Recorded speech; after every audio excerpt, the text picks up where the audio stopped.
ओम शांति। आज परमात्मा के मधुर महावाक्य है कि तन, मन, धन और संबंध की शक्ति से सफलता मूर्त कैसे बन सकते हैं। परमात्मा सभी को सदा और सर्वशक्तिशाली बनाते हैं, लेकिन बच्चे यथाशक्ति बन जाते हैं। वैसे लौकिक जीवन में व अलौकिक जीवन में सफलता का आधार शक्तियाँ ही है। जितनी शक्तियाँ उतनी सफलता। तो मुख्य शक्तियाँ हैं तन की, मन की, धन की और संबंध की। यह चारों ही शक्तियाँ आवश्यक है। अगर चार में से एक भी शक्ति कम है तो जीवन में सदा व सर्व सफलता नहीं प्राप्त हो सकती। हम सभी जीवन में सफलता मूर्त बनना चाहते हैं तो हमें चारों ही शक्तियों का विकास करना होगा। उसके लिए सर्वप्रथम परमात्मा ने समझाया कि तन की शक्ति क्या कमाल कर सकती है। तो परमात्मा ने समझाया कि जब आत्मा स्वस्थ है तो तन का हिसाब किताब व तन का रोग सूली से कांटा बनने के कारण स्वस्थिति के कारण स्वस्थ अनुभव करता है। उनके मुख पर, चेहरे पर बीमारी के कष्ट के चिन्ह नहीं रहते। मुख पर कभी बीमारी का वर्णन नहीं होता। कर्म भोग के वर्णन के बदले कर्म योग की स्थिति का वर्णन करते हैं, क्योंकि बीमारी का वर्णन भी बीमारी की वृद्धि करने का कारण बन जाता है। इसलिए कहा जाता है कि कभी भी कुछ भी दर्द हो या बीमार हो तो हमें कभी भी उस बात का बार बार न चिंतन करना है न वर्णन करना है। कहते हैं लॉ ऑफ अटेंशन, जिसमें समझाते हैं कि where attention goes it grows, अर्थात जहाँ हमारा ध्यान बार बार जाता है वह चीज़ वृद्धि होती है। अगर सारा दिन हमारा ध्यान हमारी बीमारी की ओर होगा तो बीमारी की वृद्धि होगी। इसलिए जो कर्म योगी आत्मा है वह कभी भी कर्म भोग का वर्णन नहीं करता, कभी अपनी बीमारी का वर्णन नहीं करता, परंतु वह अपनी स्वस्थिति में स्थित रहता है। वह कभी भी बीमारी के कष्ट का अनुभव नहीं करेगा, न दूसरे को कष्ट सुनाकर कष्ट की लहर फैलाएगा और ही परिवर्तन की शक्ति से कष्ट को संतुष्टता में परिवर्तन कर संतुष्ट रहा औरों में भी संतुष्टता की लहर फैलाएगा, क्योंकि उसके पास यह स्पष्ट समझ है कि जो भी कर्म भोग आया है वह हमारे ही पिछले कर्मों का परिणाम है। जो भी हमने आज दिन तक कर्म किया है वही रिजल्ट बनकर हमारे सामने आया है। तो हमें तो कर्मों को चुकतू करने की खुशी होनी चाहिए, संतोष होना चाहिए कि कैसे हमने जो कर्म किया है वह चुकतू हो रहा है। परमात्मा कहते हैं कि मास्टर सर्वशक्तिवान बन शक्तियों के वरदान में से समय प्रमाण, सहन शक्ति, समाने की शक्ति प्रयोग करेगा और समय पर शक्तियों का वरदान व वर्षा कार्य में लाना, यही उसके लिए वरदान अर्थात दुआ दवाई का काम कर देती है। कहा जाता है कि दवाई से भी दुआएं ज़्यादा असर करती है। तो हमें दुआओं को हासिल करने का पुरुषार्थ करना है। तन की शक्ति आत्मिक शक्ति के आधार पर सदा अनुभव कर सकते हो, अर्थात सदा स्वस्थ रहने का अनुभव कर सकते हैं, क्योंकि मैं आत्मा इस देह रूपी कार की ड्राइवर हूँ। चाहे शरीर कैसा भी है, परंतु आत्मा जब स्वस्थ होती है, सकारात्मक होती है, तो तन की शक्ति भी जागृत हो जाती है और बीमारी का कोई प्रभाव नहीं रहता। दूसरी पॉइंट में परमात्मा ने मन की शक्ति के बारे में समझाया। परमात्मा ने कहा कि मन की शक्ति अर्थात श्रेष्ठ संकल्पों की शक्ति मास्टर सर्वशक्तिवान के हर संकल्प में इतनी शक्ति है जो जिस समय जो चाहे वह कर सकता है और करा भी सकता है, क्योंकि उनके संकल्प सदा शुभ, श्रेष्ठ और कल्याणकारी होंगे। जिनके संकल्प शुभ है, श्रेष्ठ है, कल्याणकारी है, वह शक्तिशाली संकल्प बन जाते हैं और शक्तिशाली संकल्प हर कार्य को असंभव से संभव कर सकती है।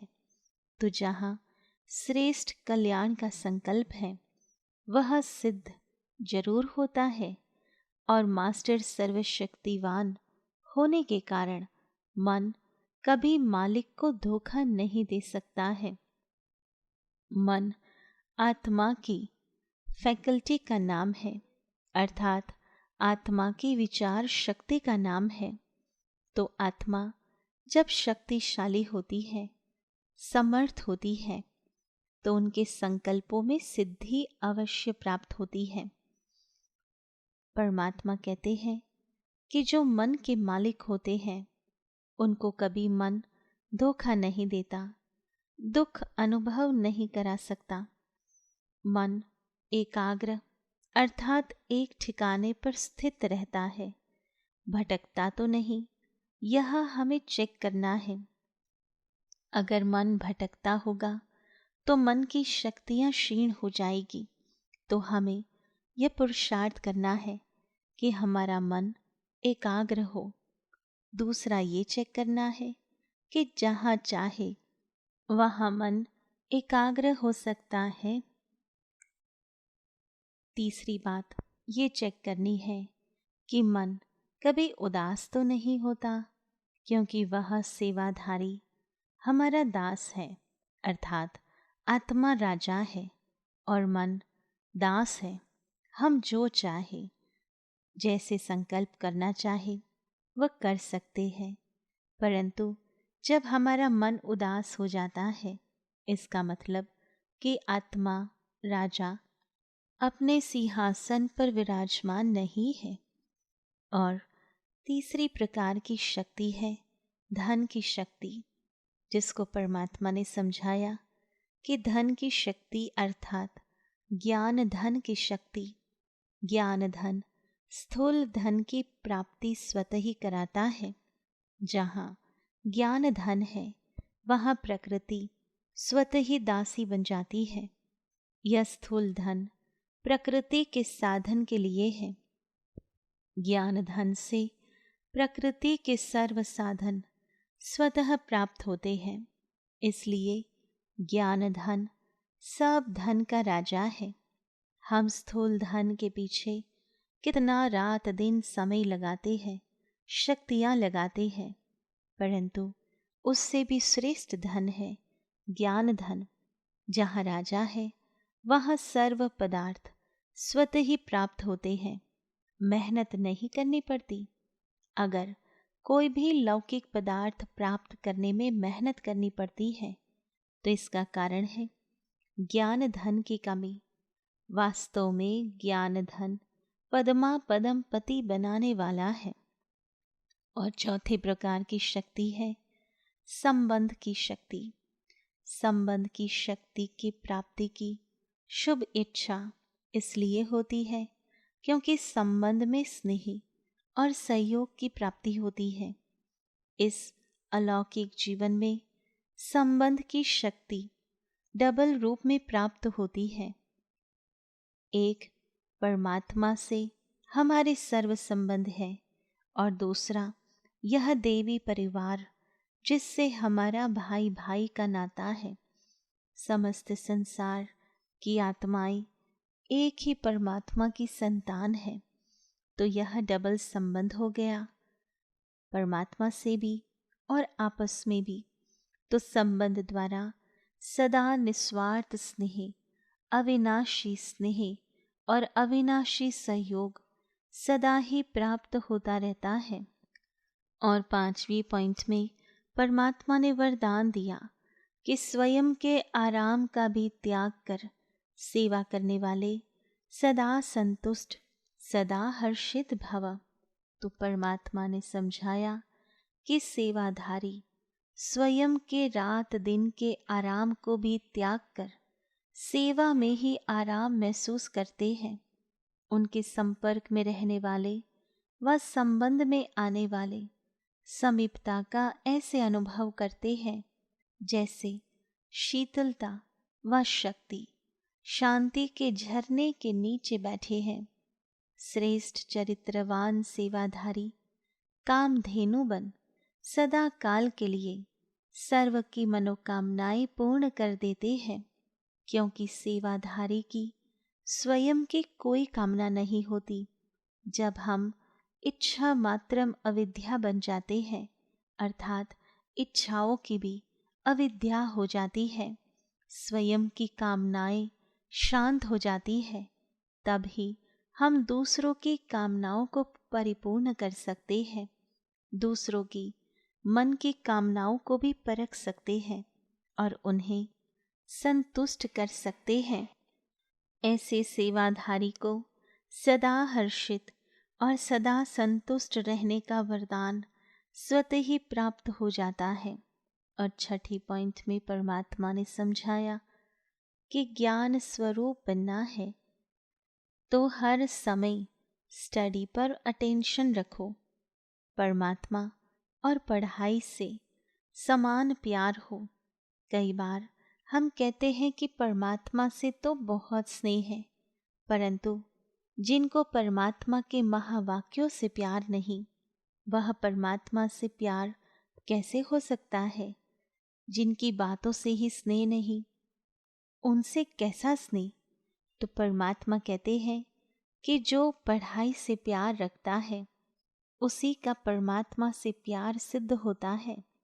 तो हमें सदैव इस बात का ध्यान रखना है कि हमें परमात्मा की याद में रहकर परमात्मा के महावाक्यों को हर रोज सुनना है और अमल में लाना है, तब हम ज्ञान स्वरूप आत्माएं बन सकेंगी। तो आओ चलते हैं अनुभूति की ओर। ओम शांति। मैं आत्मा मस्तिष्क के मध्य में विराजमान हूँ। मुझ आत्मा के पास तन की शक्ति है, मन की शक्ति है, ज्ञान धन की शक्ति है और संबंधों की भी शक्ति है। इन चारों ही शक्तियों से मैं जीवन में सदा सफल होती हूँ। परमात्मा ने यह शक्तियाँ मुझे वरदान में दी है।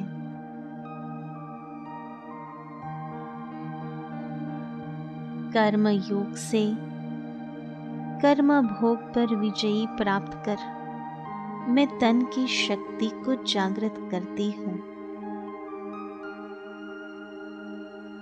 मैं आत्मा राजा बन मन रूपी दास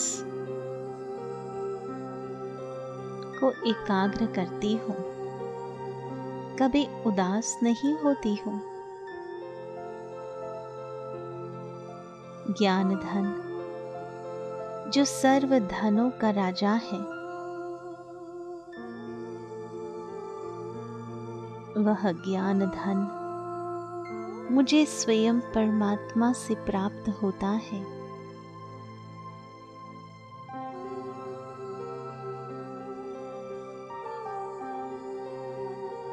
और परमात्मा से सर्व संबंध होने के नाते स्नेह और सहयोग की शक्ति सदैव प्राप्त होती है।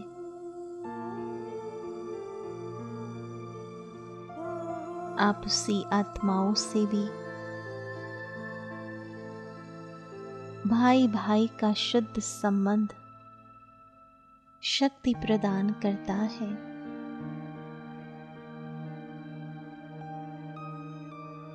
संपर्क में आने वाली हर आत्मा के प्रति शुभ भावना, शुभ कामना रखते हुए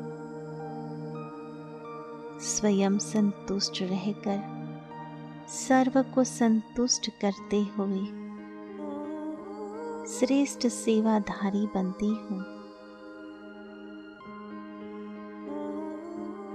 ओम शांति शांति शांति। विश्व मेरा परिवार है। इस विश्व का परिवर्तन करने के लिए परमात्मा ने मुझ आत्मा को निमित्त बनाया है। विश्व की आत्माओं की सेवा करने हेतु मुझे अपने नाम, मान और शान का त्याग करना है, अपनी कामनाओं का त्याग करना है।